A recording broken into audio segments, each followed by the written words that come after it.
Perempuan walaupun dia ustazah, nyai, santri, itu galau masalah rezeki lebih besar daripada laki-laki. Maka perempuan yang idealisnya tinggi, mau ngaji, mau nanti punya suami santri, walaupun cuma dengan tempe aku rela bersamamu,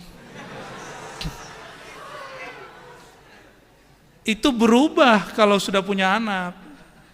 Mas, aku lapar, kata si mas, dengarkan suaraku yang indah dan merdu. Gak kenyang, gak bisa kenyang, ya. Mas, aku butuh fulus, dengerin surah Al-Waqiah 7 kali. Kalau keyakinannya kuat, itu rezekinya ketarik. Saya adalah saksinya di muka bumi, bahwa orang yang menguatkan magnet Ar-Razzaq dalam dirinya, maka rezeki datang. Orang dekat sama yang Razzaq, rezeki datang. Jangan cari rezekinya, cari rezaknya. Ya habibi, orang alim, soleh, itu peletnya abadi. Mahabbah Sulaimaniyahnya, ya. Itu biasa banget itu. Mahabbah tertinggi, mahabbah Muhammadiyah. Ini bukan Muhammadiyah yang itu ya. Mahabbah Nabi Yuna Muhammad sallallahu alaihi wasallam. Karena beliau disebut Jamal, maka beliau disyairkan, didendangkan, ya Jamal. Dan beliau mengatakan Jamali nisfu, apa Jamalu Yusuf nisfu Jamali. Nabi Yusuf itu membuat mak-mak sosialita di Mesir itu nggak nyadar, udah gores-gores tangannya, bukan motong, nggak, udah luka-luka, nggak nyadar ngeliat muka Nabi Yusuf, ya. Nabi Ucup kata orang Betawi, ya. Itu nggak ngerasa, baru ngelihat muka wajah Nabi Muhammad SAW. Kata beliau, aslinya hakikat jamalku itu lebih tinggi daripada Jamal Yusuf. Jamal Yusuf cuma separuh jamalku. Ternyata Jamalullah, Allah bagi seperempat untuk Nabi, separuh untuk Nabi, setengah. Seperempat untuk Nabi Yusuf, seperempatnya dari awal penciptaan alam sampai surga nanti. Berarti Nabi Muhammad berapa? Jadi surga sebenarnya siapa? Haqiqatul jannah Sayyiduna Nabi sallallahu alaihi. Jadi kalau salawat jangan karena pengen beli sesuatu, tapi karena pengen bersama baginda Nabi Muhammad sallallahu alaihi wasallam. Semua maksud kalian dikasih. Tapi kalau niatnya karena pengen ini, pengen itu, ya selesai itu udah hilang. Nanti ketemu Rasulullah di alam akhirat. Kalau ketemu, bilang ya Rasulullah isfa'li al-madad ya sayyidi adrikni ya Rasulullah, kata Nabi. Kan kamu sudah dapat yang kamu minta dulu di dunia. Kamu kan salawat bukan untukku, kamu salawat untuk dirimu. Nah ini da'i ilallah ini harus diajar bersolawat lillah, bukan bersolawat li ghairillah.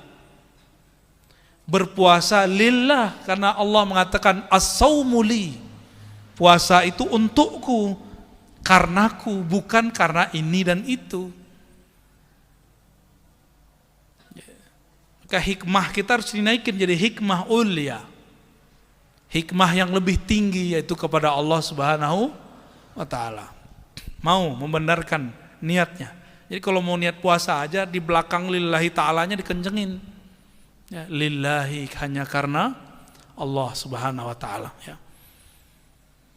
Al-muqaddir fiha arzaqal ibad, Allah lah yang mengatur kadar rezeki-rezeki hamba, dan itu sudah ditentukan di langit.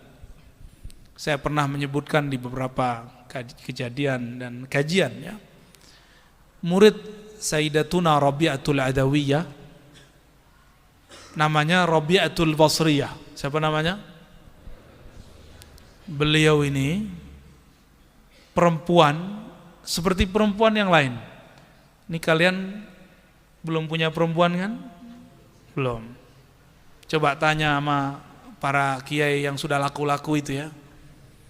Perempuan walaupun dia ustazah, nyai, santri, itu galau masalah rezeki lebih besar daripada laki-laki. Makanya takluknya pakai yang warna kuning. Tahu? Emas dan emas. Emasnya dan emas. Paham gak ini? Emas, tahu emas gak? Oh, takluknya pakai itu. Kalau itu rutin, aman. Oh, aman tuh perempuan di rumah.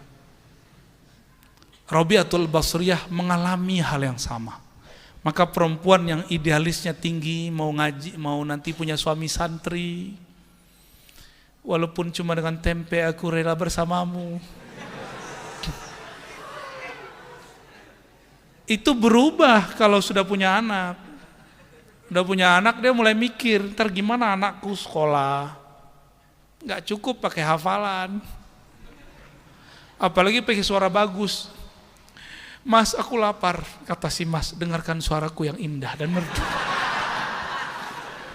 Gak kenyang, gak bisa kenyang, ya. Mas, aku butuh fulus, dengerin surah Al-Waqiah 7 kali.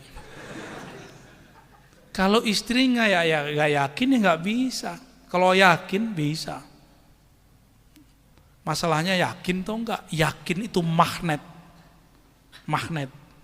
Kalau keyakinannya kuat, itu rezekinya ketarik.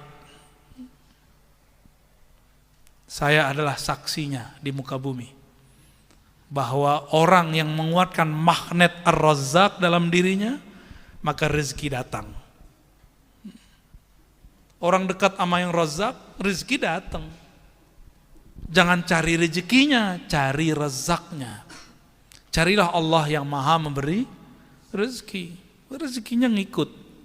Mau berapa aja dikasih, tapi yang sabar. Ya, kita kan bukan Tuhannya Tuhan, ya kan? Benar nggak? Kalian Tuhannya Tuhan. Terus bisa minta tuh, ya Allah, saya butuh ini, kasih sekarang juga. Nggak bisa begitu. Kita bukan siapa-siapanya Allah, kita abdun. Maka tidak sopan seorang hamba mengatakan, da'autullah wa lam yujibli. Aku sudah doa kok Allah nggak kunjung ngasih. Emang ente siapa? Ngatur-ngatur Allah. Saya kan udah puasa, urusan kamu puasa. Nggak ada urusan sama Allah. Allah mau ngasih, nggak ngasih ya nggak ngasih. Tapi dia pasti memberi di saat orang itu butuh, pasti. Maka hidup tuh yang penting berkecukupan, ya. Ya, kalau lagi pengen mobil cukup, pengen rumah cukup, pengen jalan-jalan cukup, pengen ta'adud uskut.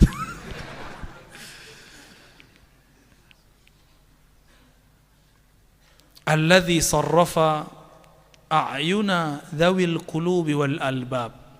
Dialah yang mengatur, mengarahkan mata, pandangan orang-orang yang mempunyai kolbu dan lub.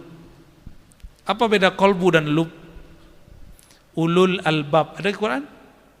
Inna fi dzalika la ayatil liulil albab. Apa bedanya kulub dan albab? Albab jamak dari lub. Lub itu inti daripada kolbu. Tapi antara kolbu dan lub ada fuad. Inna sam'a wal basara wal fuada. Yang masuk ke dalam kolbu tidak dihisap, tapi masuk lewat fuad dihisap. Mas'ula di belakangnya, pasti ditanya. Pasti dihisap oleh Allah Subhanahu wa ta'ala. Kolbu itu, kalian suka ini gak? Bisa jatuh cinta gak? Tapi jangan cinta sama cowok ya.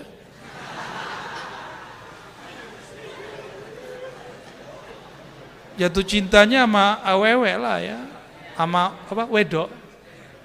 Hah? Wedok apa wedus? Jangan kebalik-balik ya. Makanya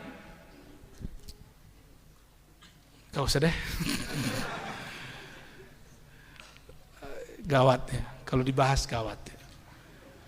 Kolbu ini bisa cinta, bisa benci, bisa mengenang, itu di kolbu. Dan kolbu itu arahnya satu, dia nggak bisa banyak. Kalau akal bisa banyak. Maka orang kalau sholat pakai akal, pasti sholatnya itu rame di otaknya. Habis ini apalagi datang, mau santri, mau kiai sama. Tuh kan.